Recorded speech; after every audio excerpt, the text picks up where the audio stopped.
Innal hamdalillah nahmaduhu wa nasta'inuhu wa nastaghfiruh wa na'udzu billahi min sururi anfusina wa min sayyiati a'malina. May yahdihillahu fala mudhillalah wa may yudlilhu fala hadiyalah. Asyhadu an la ilaha illallah wahdahu la syarikalah wa asyhadu anna Muhammadan abduhu wa rasuluh la nabi wa la rasul ba'da. Allahumma sallim wa sallim ala nabiyyina Muhammad wa ala ali Muhammad. Qala Allahu fi kitabil karim, a'udzu billahi minasy syaithanir rajim. Bismillahirrahmanirrahim. Ya ayyuhalladzina amanu taqullaha haqqa tuqatih wa la tamutunna illa wa antum muslimun. Wa qala aidan ya ayyuhan nasu taqu rabbakumul ladzi khalaqakum min nafsin wahidah wa khalaqa minha zawjaha wa bassa minhuma rijalan katsiran wa nisaa'a fattaqullaha wa qulu qawlan sadida. Wa qala ta'ala wal yakhshal ladzina law taraku min khalfihim zurriyatan di'afan khawfu 'alaihim falyattaqullaha wal yaqulu qawlan sadida. Sadaqallahul azim. Jamaah salat Jum'at rahimakumullah. Bersyukur kita kepada Allah Subhanahu wa taala di Jumat yang berbahagia ini. Allah Subhanahu wa taala senantiasa memberikan nikmat-Nya kepada kita. Allah Subhanahu wa taala senantiasa memberikan kesehatan, waktu luang bagi kita semua untuk melaksanakan salat Jumat. Dan tentunya nikmat-nikmat yang Allah berikan kepada kita tersebut harus kita syukuri dan mewujudkan syukur tersebut, yaitu dengan meningkatkan kualitas ibadah kita kepada Allah Subhanahu wa ta'ala. Karena belum dikatakan bersyukur seseorang apabila dengan nikmat-nikmat yang Allah berikan kepadanya itu ibadahnya tidak meningkat.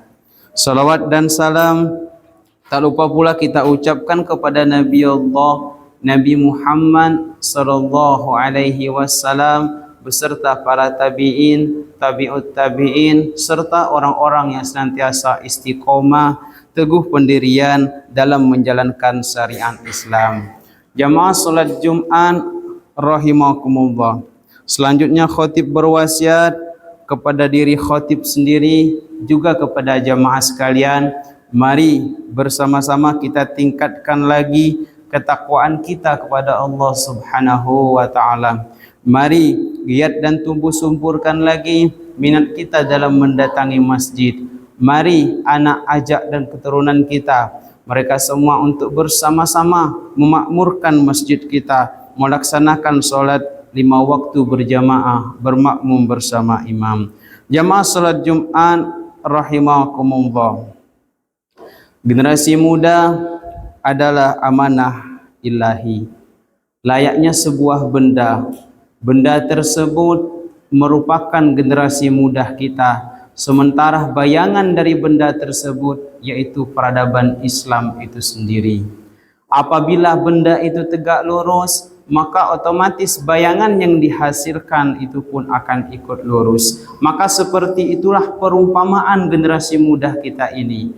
Apabila generasi muda, anak keturunan kita ini lurus dari segi pemahaman Islamnya, lurus dari segi akidahnya, lurus dari segi tauhidnya, maka peradaban Islam ke depan akan mampu bertahan. Karena sebaliknya, apabila generasi muda kita rusak, tentu peradaban Islam ke depan tidak mungkin mampu untuk tegak dan bertahan. Islam hanya tinggal nama, tetapi tidak ada yang menjalankan syariat Islam tersebut. Jamaah salat Jumat rahimakumullah. Maka dari situ kita paham pentingnya bagi kita semua dalam menjaga generasi muda kita tersebut. Janganlah sampai suatu saat ketika kita meninggal nanti, kita sudah tidak ada di dunia lagi, maka yang kita tinggalkan yaitu generasi muda di belakang kita yang lemah. Allah sudah memperingatkan kita dalam Quran surat An-Nisa ayat yang ke-9. A'udzubillahi minasyaitonirrajim. Bismillahirrahmanirrahim. Wal yasyalladzina law taraku min khalfihim zurriyatan di'afan khaufu alaihim falyattaqullaha wa qulu qawlan sadida.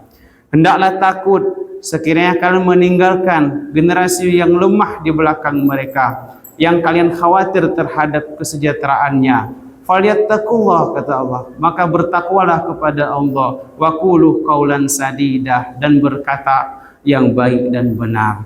Jamaah salat Jumat rahimakumullah.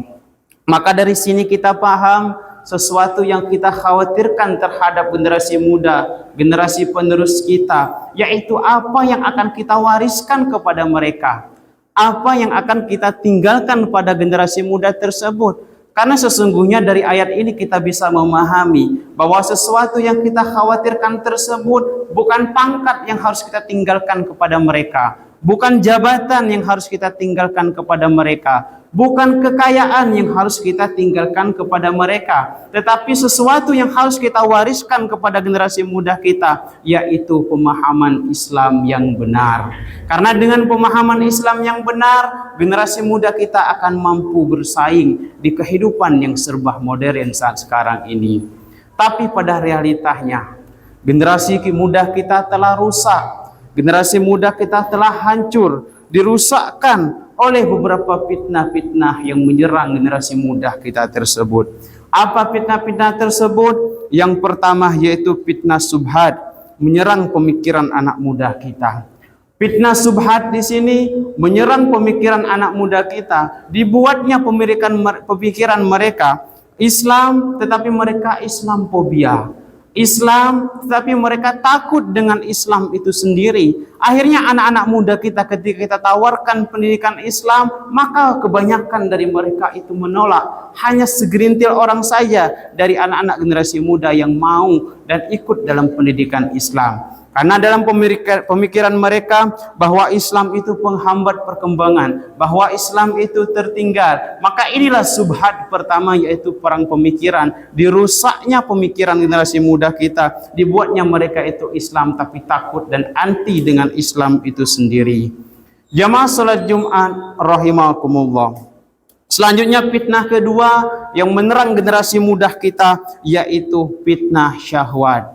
Fitnah syahwat ini menyebabkan anak keturunan kita, generasi muda kita, mereka terjebak pada pergaulan bebas. Mereka terjebak pada perzinahan. Perzinahan dianggap sesuatu yang biasa. Dan hal yang biasa ini padahal Islam memandang zina itu sangat berat hukumannya. Tetapi di akhir zaman itu bahkan orang tidak segan dan tidak malu melakukan perzinahan di tempat-tempat umum. Jamaah salat Jumat rahimakumullah. Zina ini bukan perkara yang kecil. Efek dosa zina yang dilakukan tidak hanya menimpa orang yang berzina tersebut, melainkan orang yang tidak berzina di lingkungan pun akan terdapat. Jika ada salah seorang di rumah tersebut yang melakukan perzinahan, maka dampaknya terhadap seluruh anggota keluarga. Bahkan diriwayatkan dalam beberapa hadis, sampai seekor tikus pun dalam lubang pondasi rumah akan mendapat dampak dari perzinahan tersebut. Jamaah salat Jumat rahimakumullah. Maka ini fitnah kedua yang menyerang generasi muda kita. Jadi fitnah syahwat ini pergaulan bebas, perzinahan, termasuk perjudian yang sedang merajalela. Seperti yang kita ketahui bahwa di akhir zaman ini judi sudah sangat merajalela dan itu juga dianggap sebagai hal yang biasa. Judi online dampaknya luar biasa, tidak hanya di lingkungan, tetapi bahkan orang yang di ujung kampung pun bisa mengakses permainan haram tersebut. Generasi muda kita banyak terjebak pada perjudian. perasaan tegang menunggu hasil antara menang dan kalah, itu membuat otaknya memproduksi hormon endorfin dan adrenalin. Akhirnya orang yang bermain judi itu akan kecanduan. Ketika dia kalah main judi, maka dia akan main lagi.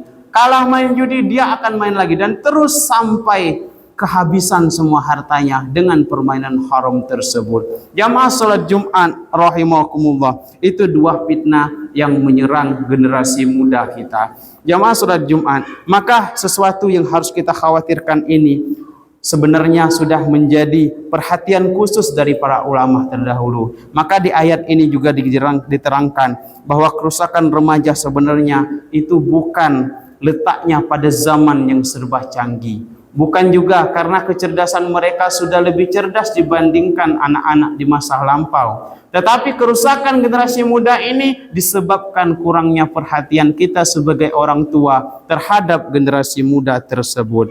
Maka hendaknya sebagai orang tua, diterangkan dalam ayat tersebut, falyattaqullah. Ini yang menjadi teladan yang harus kita tanamkan. Yang pertama untuk menyelamatkan generasi muda kita, yaitu teladan takwa. Takwa artinya takut. Tanamkan rasa takut dalam diri anak dan keturunan kita ataupun generasi muda kita. Akhirnya mereka takut untuk berzina, takut untuk berjudi, takut untuk menipu, takut untuk mabuk-mabukan, takut untuk melakukan segala kemaksiatan. Maka ini teladan yang pertama yang harus kita tanamkan didik anak-anak muda kita, yaitu dengan rasa takut kepada Allah. Karena takwa di sini ini akan menghantarkan mereka kepada kebaikan dan kebenaran. Jamaah salat Jumat rahimakumullah. Selanjutnya yang kedua, di dalam ayat tersebut sudah dijelaskan bahwa waqulu qaulan sadida, perkataan yang baik, yang benar, artinya perkataan yang jujur. Maka teladan kedua yang harus kita tanamkan menjadi orang tua, harus menjadi contoh untuk anak-anak kita, yaitu contoh dalam kejujuran dari semua aspek kehidupan. Tanamkan nilai-nilai kejujuran tersebut pada diri mereka. Biasakan mereka untuk menjadi orang yang jujur. Kita contohkan, kita praktekkan bahwa kejujuran inilah yang akan menyelamatkan kehidupannya nanti. Karena dengan dia berkata baik, dengan berbuat jujur, insya Allah akan menyelamatkan dari pengaruh-pengaruh dari fitnah-fitnah tersebut. Jamaah salat Jumat rahimakumullah, maka inilah yang harus kita perhatian khusus kepada generasi muda kita. Jangan sampai kita lengah, jangan sampai kita lalai kepada generasi muda tersebut. Maka didiklah mereka dengan syariat Islam yang benar.